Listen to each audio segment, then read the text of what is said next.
Hey guys, Happy New Year! So I got some big plans for this. So let's just start off with ClueFinders, 4 Great Adventures at the Puzzle Pyramid. That's too epic. Last summer, we titled them Mystery of Mothra. It was a time, but let's move up to the 4th grade. I haven't grown up with 4th grade. It'll be a great experience.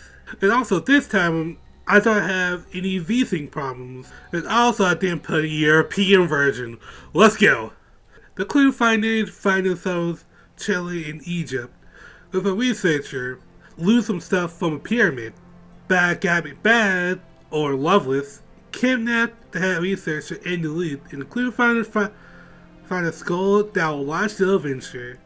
And for this game, I really like that the ClueFinders are together, all 5 of them. They really get to show their personalities. Always chopping on a sandwich. Joey stays strong. Leslie speaks facts. And Cynthia be the leader. And they all comment little things about any little activities you do. I wonder what time it is back in Numeria. And the new member, Socrates, the dog, he just gives hints and some. This great stuff, 2 other members being on Skype. So the first goal of the game is to get the scroll translated, and the scroll has 3 clues. And this old man will help us to find 12 hieroglyphs for each clue. Times 3, that's a lot. You get hieroglyphs like Pokemon cards just by helping people out. My favorite is the faction with fabrics. I just love the character. It actually helped me relearn factions. It'll make it so easy to understand. All that told with it. And followed by the Map Quest game. Map Quest. Do kids know about Map Quest? Google Maps, Geography. Geography sucks, kids. Although the package minigame, we're at the point where the package takes to, I don't really like this lady's voice. Glyph, young adventurers.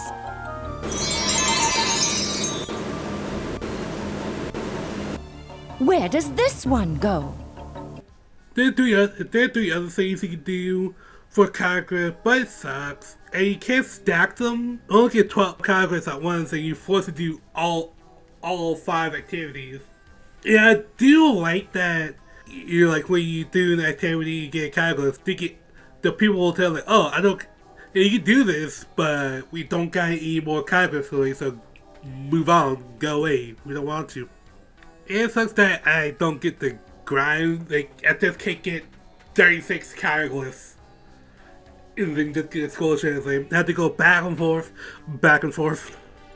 There's 3 other things you can do for hieroglyphs, but it sucks that you can't just stack them and get all the clues at once.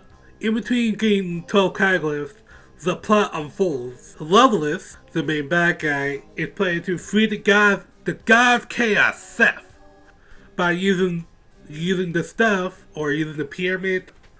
And it sounds like Waluigi. So we get the scroll translated. It will lead to a statue that has a secret chamber, and we have to solve this puzzle. Again, use scrolling. Thank God we don't need to get more hieroglyphs. So we just gotta cross the Nile River do a trial and error thing. I don't get why you do that. It's you need to try and error to make a boat that doesn't sink. The boat's coming to a stop by itself. And look, there seems to be a large obelisk behind those trees. I wonder if that's the secret place on the Nile the antique dealer mentioned. Owen's right. ClueFinders, let's dock this boat and check it out. Oh, joy!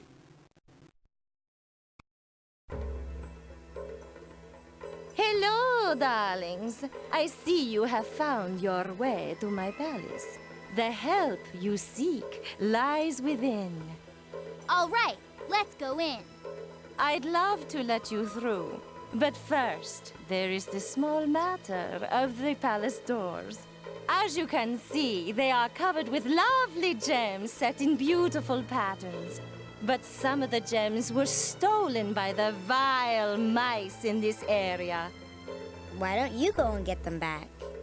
Well, darling, these mice are a little bizarre.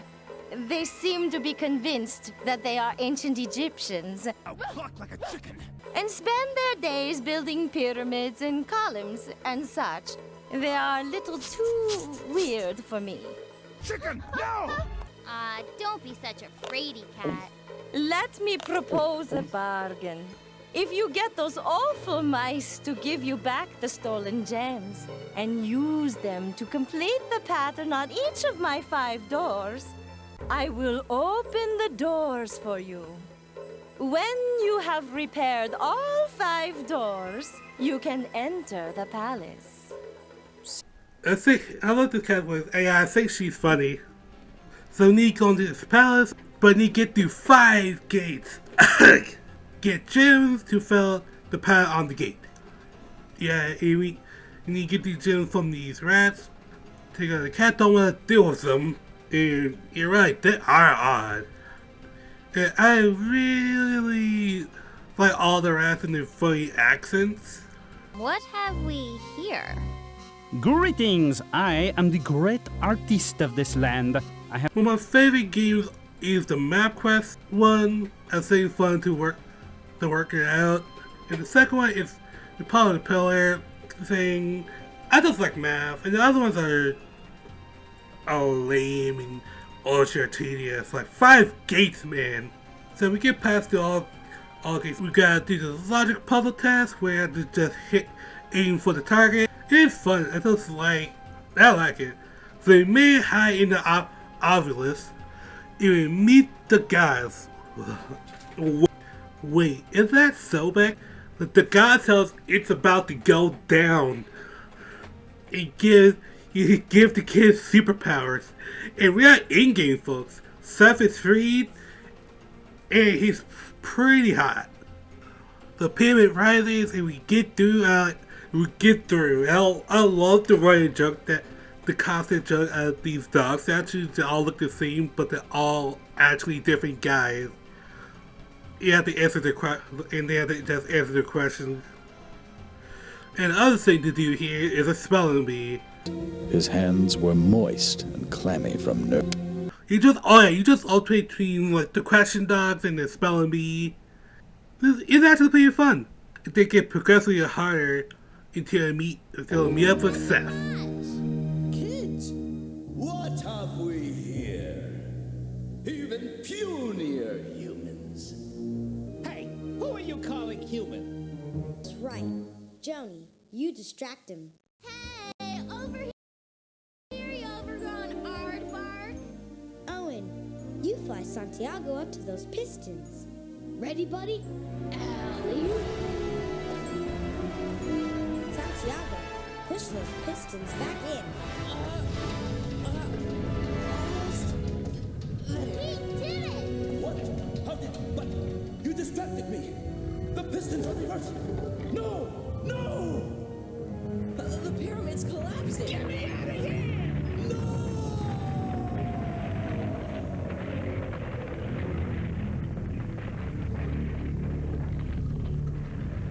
Wow, cool effects.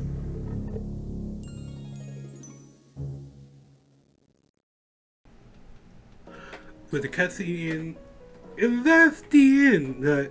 And with another creepy ending, with a modified levels on the freaking plane.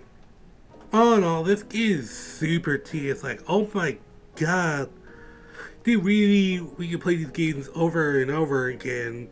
And I'd say if you play this in a computer class, you'll probably get a clue translated per like class time, or you can get all the gems to solve a gate. These are games that I don't really expect you to play for long. It's like, for that, it's good, like 7 out of 10 better than class. It's a real downgrade from the 3rd grade adventure, in my opinion. I was looking around at this, I found an advertisement for the other games. And 3rd grade and 5th grade adventure had demos, and they're pretty cool. You just do one activity. It's cool. If you look how many activities they have, in 3rd grade has 30 activities. In 4th grade has 21. And they made you play all of them. Like, yikes. And they're not that good. Well, I haven't played them as a kid, so I'm being kind of mean to this game that tried to teach me something. But I like my time with the game.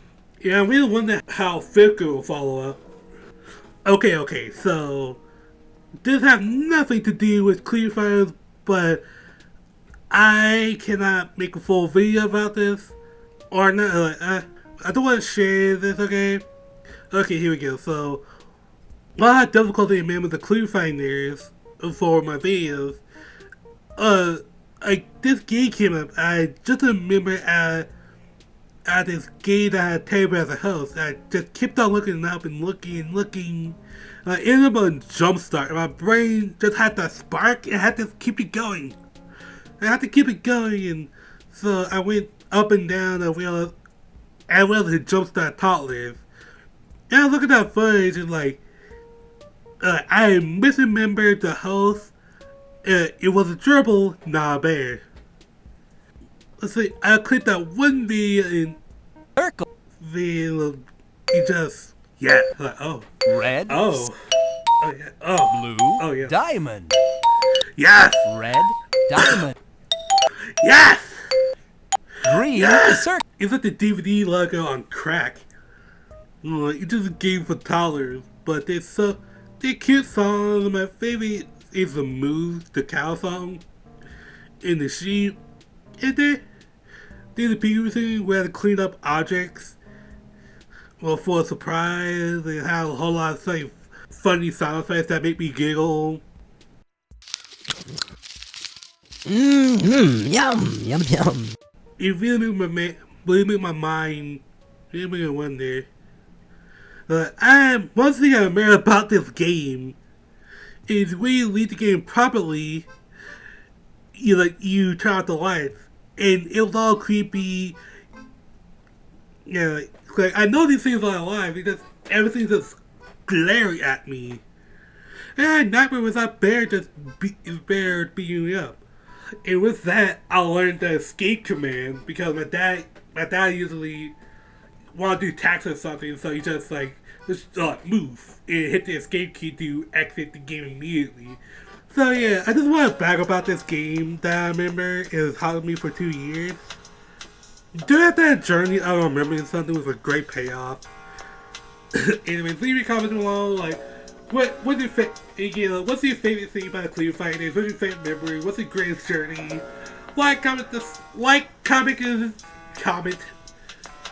Comment, and subscribe. All that jazz. You got Patreon. I guess. 2020. Let's go. See you guys later.